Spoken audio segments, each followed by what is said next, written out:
Bonjour les amis, bonjour et bienvenue sur cette nouvelle vidéo. Habituellement sur cette chaîne, on parle exclusivement de rando, de trek, de bivouac. Mais aujourd'hui, on va faire un petit hors-série parce qu'on va parler de jardin, de verger. La Sainte-Catherine, tout bois prend racine. Donc je viens de planter un verger une fois de plus et je tenais à partager ça avec vous. Alors si tu n'en as rien à faire du jardin, eh ben, je te comprends.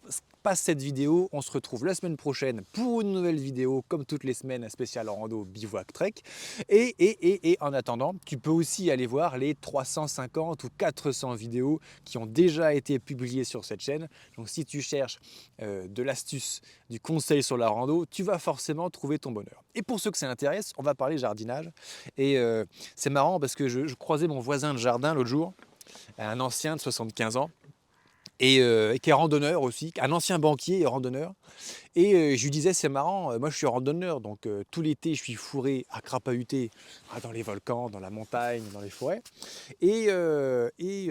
Sinon, quand je ne suis pas en train de crapahuter avec un groupe, eh ben, je suis en train de gratter la terre dans mon jardin, planter des arbres, et de cette façon, en fait, je suis toujours fourré le nez dans la terre. Et il me dit, ben, c'est exactement ça. Il est dans la fin fond de la campagne, ce monsieur, il a 75 ans aujourd'hui, ça se trouve, ça fait 65 ans qu'il doit jardiner, avec son père, son grand-père quand il était jeune. Il dit c'est exactement ça, il faut toujours qu'on foute les mains dans la terre, c'est là qu'on est bien. Donc, beaucoup de randonneurs, quand ils ne sont pas en train de crapahuter, sont quand même connectés à la terre, à la nature, dans le jardinage. Et ça, je trouve que c'est vraiment super important. Et alors, c'est pas le sujet principal de cette chaîne dans laquelle vous me connaissez, mais l'écologie, bon, la nature de manière générale, à travers notamment le jardinage, le maraîchage et les vergers, eh ben, c'est quelque chose qui me tient particulièrement à cœur, tellement que j'ai pris un engagement. 1% du chiffre d'affaires de toutes mes activités jusqu'à la fin de mes jours sera consacré à planter des arbres partout en France, partout là où je vais aller. Donc aujourd'hui, j'ai une petite activité, j'ai un petit chiffre d'affaires, je plante un petit peu des arbres. Demain, si LBR croît comme c'est en train de croître, demain, quand on aura toute une compagnie de guides de randonnée qui vous emmènera en week-end rando bivouac partout en France, dans le centre de la France, dans le Massif central, à Fontainebleau dans le Morvan. Pour l'instant, ce sont les 3 premières destinations qu'on a ouvertes, mais on va très probablement ouvrir beaucoup plus que ça, les Alpes, le Jura, les Vosges, les Pyrénées, la Corse, la Bretagne, les Ardennes belges. Bref, on va vraiment vous emmener partout. Mais ça, c'est un autre sujet. Si demain, mon pari marche et qu'on lance ça, ça veut dire que 1% de toute mon activité, c'est beaucoup, beaucoup, beaucoup, beaucoup d'arbres plantés partout. Et cette année, j'ai commencé petit. Alors d'ailleurs, je dis 1%, quand j'ai lancé ma boîte, c'était plus 10-15% par an, mais c'est le minimum de mon engagement, on va dire. Parce qu'il y a beaucoup de gens qui disent, oui, moi je suis écolo, je veux sauver la planète, mais qui ne font concrètement pas grand-chose. Moi, je passe pas mon temps à dire sur les réseaux sociaux, il faut sauver le monde, il faut sauver la planète, etc., etc. Je parle de rando, trek, de bivouac, c'est une façon, à ma façon, de préserver la planète, en partant marcher à pied plutôt qu'en partant en avion, en étant respectueux, en étant proche de la nature, etc., etc. Mais par contre, hors caméra, et beaucoup d'entre vous très certainement ne le savaient pas, eh ben, je jardine. J'ai appris à jardiner avec mes grands-pères, au fin fond de la campagne, là où je suis né. Et donc, c'était la Sainte-Catherine. Pour les nouveaux arrivants dans le jardin qui ne savent pas ce que ça veut dire, la Sainte-Catherine, tout bois prend racine. Donc là, on a eu un bel été indien, c'était absolument incroyable. Mais du coup, là, c'est une belle période en fait pour planter tout ça.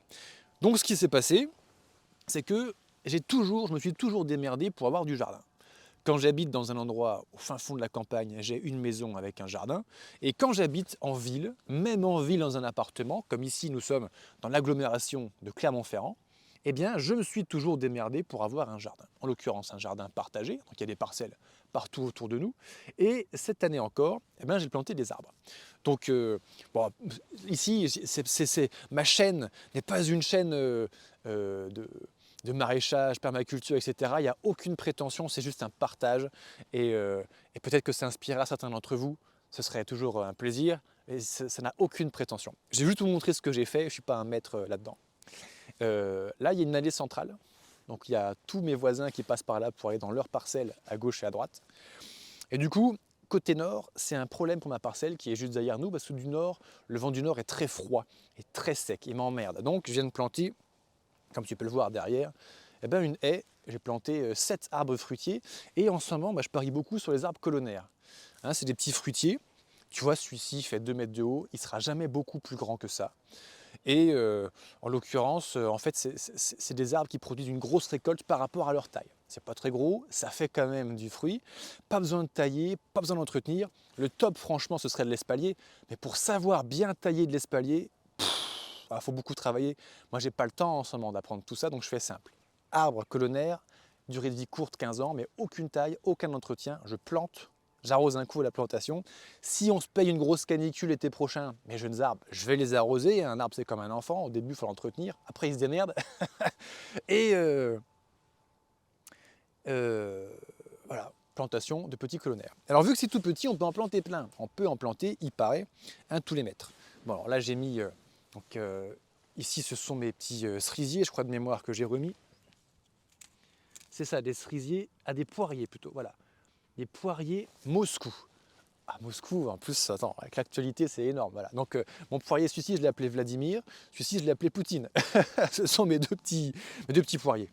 On va avoir un petit fruitier. J'adore les petits fruitiers, tout ce qui est cassis, groseille, groseille à macro, etc. Ce sont des fruits excellents, originaires d'Europe. Et en l'occurrence, le macro, il a une qualité incroyable. Il a des putains d'énormes épines. Donc là, c'est très clair. C'est chez moi, c'est chez Blondeau, on ne rentre pas. Voilà. Le message va passer pour les gens qui s'amusent à passer dans les parcelles des autres, par exemple. Et de l'autre côté, on a fait full petit arbre fruitier. Donc là, on va avoir mes deux petits pommiers, chenonceaux, cheverny, qui est encore généreusement en feuilles. Et un petit peu plus loin, on va avoir voilà, les deux petits cerisiers, Hong Kong et Shanghai, qui vont terminer la haie. Ça, c'est sur la face nord de mon terrain, donc le vent du nord qui va souffler sur mes cultures, sur le potager qui va être derrière. Du coup, sera moins fort parce que la haie, c'est la meilleure façon de casser le vent. Ça empêche le dessèchement de la terre, ça empêche l'érosion éolienne, ça empêche, grâce au système racinaire, ça va s'enfoncer dans le sol, ça va péter la plaque d'argile parce que là, on est sur une terre un petit peu amoureuse. Bon, j'ai déjà travaillé ce terrain, ça fait 5 ans que je travaille ce terrain, j'ai ramené des tonnes de matière organique dedans pour l'alléger. Ben, au début, c'était de l'argile quoi. Donc dès que je fous de la bêche là-dedans, à 20-30 cm, je fais sur une plaque d'argile. Donc il faut de la grosse racine.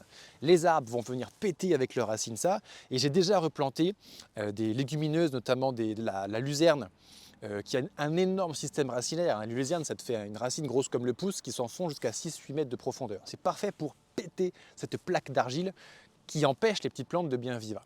Donc voilà, on plante des plantes en fonction de son terrain, pour enrichir son terrain. Et en l'occurrence, voilà, tous ces arbres vont faire un bon enracinement. Là-bas, au fond du terrain, il y a du dévers. Donc dès qu'il y a un orage, ça rigole, il y a de l'érosion, parce que sur toute la parcelle qui fait 2500 m², quand on est arrivé, il n'y a pas un arbre. C'est moi qui ai été le premier à planter des arbres. J'ai fait du prosélytisme, donc j'ai de plus en plus de voisins qui plantent des arbres, et c'est très bien, mais il n'y en a pas assez. Et là, je ne sais pas ce qu'il fout, il devrait en planter encore, là aussi. Bon, je ne les connais pas encore, les voisins, on va se calmer, mais on abordera le sujet une fois de temps en temps. Et bref, la face nord va être protégée. La face est qui vient de là-bas, alors pareil, le vent de l'est, très froid, très sec. Quand en hiver, tu as un vent d'est, un vent de Russie qui souffle, ça dessèche tout. Donc là, par contre, j'ai pas mis du grand arbre. Je ne sais pas si tu vois bien en retour caméra. On a mis du petit fruitier, donc du cassissier, du groseillier à macro, pareil, ça va casser le vent. Et de l'autre côté, sur la face ouest, donc ici à Clermont-Ferrand, on est en façade atlantique, c'est le vent dominant, bah, j'ai remis pareil du petit fruitier tout le long de ma parcelle, de ce côté-ci. Mais on fait avec l'existant, donc sur le jardin, il y avait déjà une structure, une architecture qui avait été faite par la jardinière qui était là juste avant, donc je ne repars pas d'un monde vierge, donc on fait un petit peu avec ce qu'on a. Et là, voilà, on va arriver de l'autre côté de ma parcelle, un petit jardin potager de 100 m² qui va me permettre de pouvoir être autonome, c'est un grand mot, mais on va pouvoir commencer à faire nos légumes. Voilà, les 10 petits fruitiers qui s'enchaînent, là, du cassissier, du groseillier, du macro. Bon, ça, c'est vraiment le tout petit cassissier qui sort du petit pépiniériste qui est juste à côté, cassis et groseille. Ça, c'est du plan qui est déjà un petit peu plus vieux. Et à nouveau, cassissier, groseillier à macro, on alterne. Ça, c'est trop marrant, ces deux pieds-là, je les avais plantés il y a 4-5 ans. Ils avaient été envahis, parce que bon, le terrain est resté en jachère au moins une saison, voire deux. Donc il n'a pas apprécié, tu vois, la moitié du pied est mort, ça s'est pourri. Il était étouffé. Donc là, je viens de redécouvrir qu'ils ont survécu, les chéris. Après avoir été envahis littéralement par les hautes herbes. Donc j'ai regratté la terre partout autour, j'ai refumé. On va ramener, bon, on a mis un petit peu de BRF, mais on va ramener encore plus de matière organique avant la fin de l'automne. Et je pense qu'ils vont kiffer, les chéris. Il n'y a pas de raison. Et un autre truc que j'adore dans mon jardin sont les aromatiques. Là, je viens de replanter un tout petit romarin. Je plante des aromatiques absolument partout. C'est mon grand-père, hein, Papy Blondeau, ma mère qui m'ont appris à faire ça. Ça, par exemple, c'est une bouture de romarin de mon grand-père, Papy Blondeau. C'est incroyable, parce que quand Papy Blondeau me l'a offert, c'était une bouture, quoi. C'était un petit bout de romarin comme ça. 5-6 ans plus tard, le machin, ça fait 1 m3, c'est le roi, c'est du romarin, c'est magnifique. On cuisine beaucoup avec nos herbes à la maison, ça fait des parfums dans tes viandes, en sauce, notamment dans tous tes plats, absolument incroyable. La sauge, pareil, la sauge de beau papa Jean-Luc. Putain, on a planté, mais quand on l'a planté, c'était un petit bout de bois, pareil. Une bouture de 12 cm, ça n'arrivait pas à pousser. Ah bah putain, elle fait 3 m² au sol. Elle m'a littéralement envahi tout le carré de plantation qui est ici. Donc c'est bien. Encore du romarin, et puis du thym aussi, et puis du serpolet, de la sarriette, de l'origan, hein, de la menthe, des herbes aromatiques absolument partout. Ça fait du bien. Et ça, faire du jardin, ça m'a aidé sincèrement à quelque chose. Vous savez, les randonneurs, quand il pleut, on n'est pas toujours très content. C'est jamais rigolo. Enfin, c'est jamais rigolo. C'est moins rigolo, on va dire, de randonner quand il pleut que quand il fait beau. Et depuis que je fais du jardin, quand il pleut, je suis content. Parce que je sais que mes chéris, là, tous ces végétaux que j'ai plantés avec amour, ils sont en train d'être abreuvés. Alors que, voilà, moi j'ai eu ce jardin en 2020, on s'est payé quand même des canicules, des sécheresses impressionnantes. On est sur un terrain légèrement incliné vers le sud, donc l'ensoleillement total, pas un pet d'ombre parce que tous les arbres ont été arrachés.